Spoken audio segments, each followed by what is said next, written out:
Hello, it is the first week of December 23 and you're in the workshop with Mark Tunley. We're going to have a look at a little Chub rig that I use. Catches a lot of Barbel, but it's almost a catch-all Chub. It will go down as low as big Roach and as up as big Barbel. Come have a look. It isn't the easiest rig to tie. Now, when you see lots of rigs being made on YouTube, they all say it's very simple and it's really, really complicated. This one is reasonably complex, but doesn't have many components. Now, the first component, bayonet, hook, a little kicker for fun, just to get it out, braid, and some mono. And it's a combi rig. So what I'm going to do first of all, it is fiddly. I'm going to try to pick up this bayonet, and it really is quite fiddly, to say the least. Now this bayonet is actually a pole float eye. Now you can buy the normal bayonets in the shop, but I managed to get from a float component maker a load of pole float eyes, and they make brilliant bayonets. So first thing I'm going to do is tie that on some braid. Now this combi rig, the reason why I like to use braid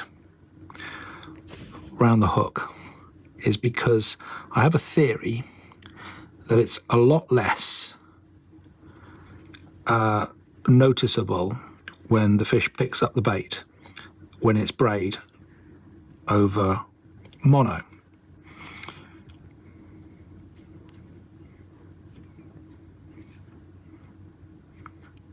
Now I don't know what this hook, this knot is called, but it's very nice.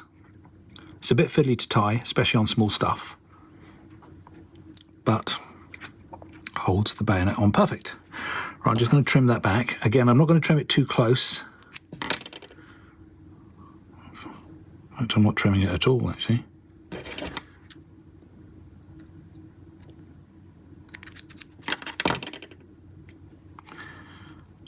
I'm quite happy with a ragged end because it's soft braid and it just feels, as far as I'm concerned, to the fish, it feels like weed.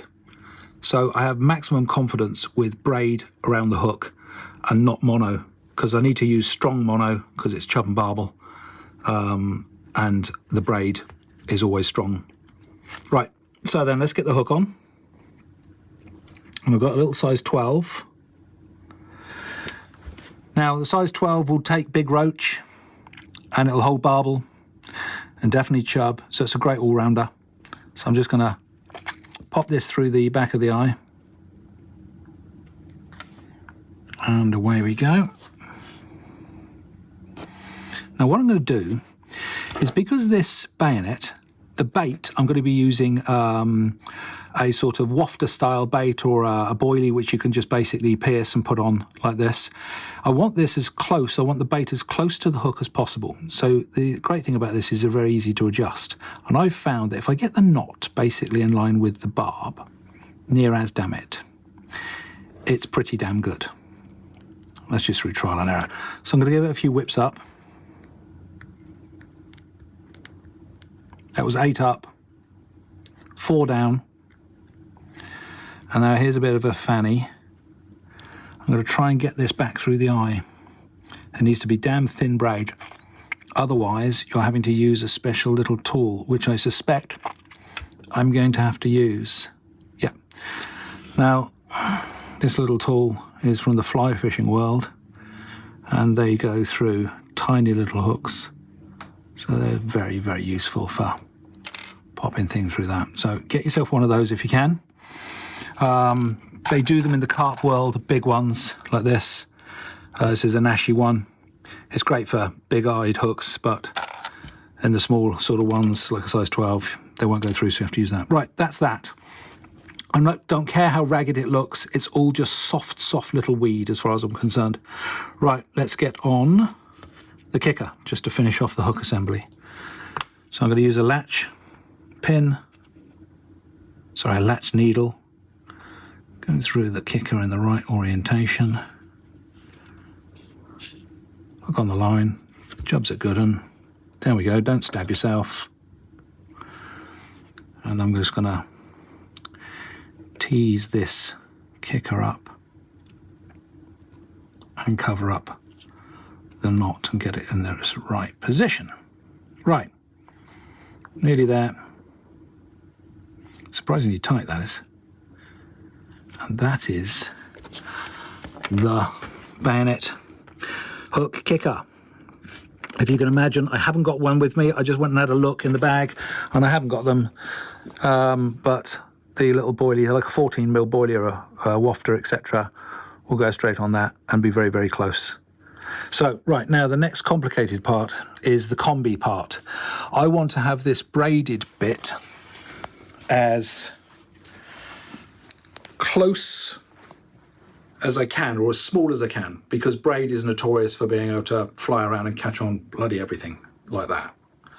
So, great for getting in the mouth, but I want mono as close as I can. I really want the mono something like 3 inches away as a maximum, so I've got to tie this on to mono. So I'm going to do that with a, I don't know, say probably a 5 or 6 turn water knot. Now, I do know the name of that one, a water knot. Now, what I'm going to do is I'm just going to pull myself off 3 feet of mono. This is 12-pound mono. I'm going to pull off, I'm going to estimate what 3 feet is. That's 1 foot. That's 2 foot. That's 3 feet. And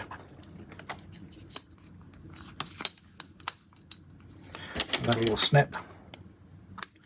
Because the reason why I want 3 feet is because I often don't fish more than that, but it allows me, so then in quite fast flowing water, to have 3 foot of mono and a little bit of braid, and I've got a nice setup for running water, depending on whether it's downstream in the edge or upstream. It doesn't matter, it works well. But if the flow rate is quite small, quite slow amounts of flow, then I have the option to be able to nibble this down and retie a loop in and just adjust the length of it. So I make them oversized, keep them on a spool, which I think I've got over here, keep them on one of those, and then they're always at 3 feet plus, and then just nibble them down, as I said. So let's go and have a look at this awkward water knot. Right, and this is awkward.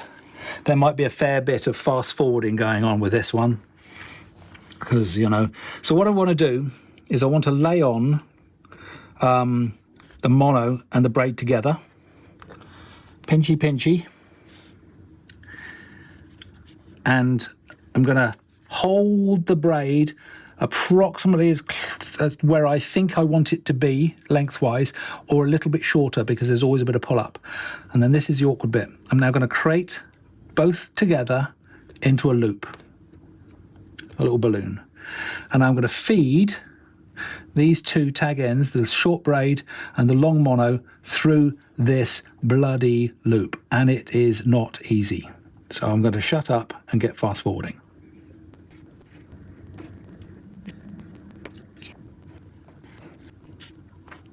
Right, okay, that'll do. I've done a load of turns, got it all looped round. It looks pretty messy, but I'm just going to basically pull up and pull up and pull up and pull up and pull up, and get hold of that tag end and pull it up, and get hold of that mono end and pull it up, and tease up. A bit of wet. I'm going to have to use my teeth a little bit to pull, so I'm doing the usual thing that us fishermen do, tease it all the way up. And there is the little water knot. Not the nicest, but it works really well. Right, now I'm just going to trim off the tag ends. Trim off the tag ends. Now, I'm not overly concerned about going too close, because, and I'm not going to cover it up with silicone or anything like that, because as far as I'm concerned, it's just a bit of weed on the bottom. It just doesn't matter. And that way, I've now got a very flexible, soft, supple bit that will end up in the mouth, the barbels on the barbel touching against it, etc., etc. It's all just very natural and very weedy. And then I get all the stiffness that I require in the mono, and I get all the stiffness in the mono, which reduces the tangles and flies out nicely. So that is the combi rig. Now, chap I was chatting to yesterday about this, he said, brilliant, Mark, but why don't we just use coated braid? And I went, well, you can. So imagine a nice long piece of coated braid, strip back this bit, tie on your bits and bobs, and it's done the job for you. It's an expensive way of doing it because you're constantly using pieces like this of expensive coated braid, but it does work. So coated braid, or you can try and do a 5-6 turn water knot. Right, back down here, and we'll finish off with just having a look at the figure of 8 loop knot. So mono, very difficult to see, but I'm going to tie myself a nice figure of 8 loop knot, and this will allow me to basically just attach it to the quick change swivel on my feeder setups and running leads and pendulum rigs and etc, etc. So create a balloon. I'm going to go quite big actually because they're always a bit difficult to do quite small. And then this is how I do mine. Some people are absolutely brilliant at this, but I'm pretty rubbish. Turn it over like that, then I twist it back on itself, and then I go through. I'm going to use the latch because it's easier to get hold of. Through there, catch hold of it, poke it through. Before it disappears, get hold. There's my figure of 8. Bit of wet, and up she goes. That's pretty on there, it's cutting into my fingers. So quick trim with the scissors. And that now, covered with a bit of silicone, once it's on the quick change swivel, is the final rig. So that's how they start off. Shorten them up accordingly. Big Roach, Chub, Barbel, catches them all, caught them all. A bit of a fanny to make, but I make them up at home or in the workshop when it's easy and the fingers aren't cold and you're by the riverside, and then out they come and away you go. So I'm going to put this one on a spool, and that is my Chub combi rig. And where's my coffee? Cheers.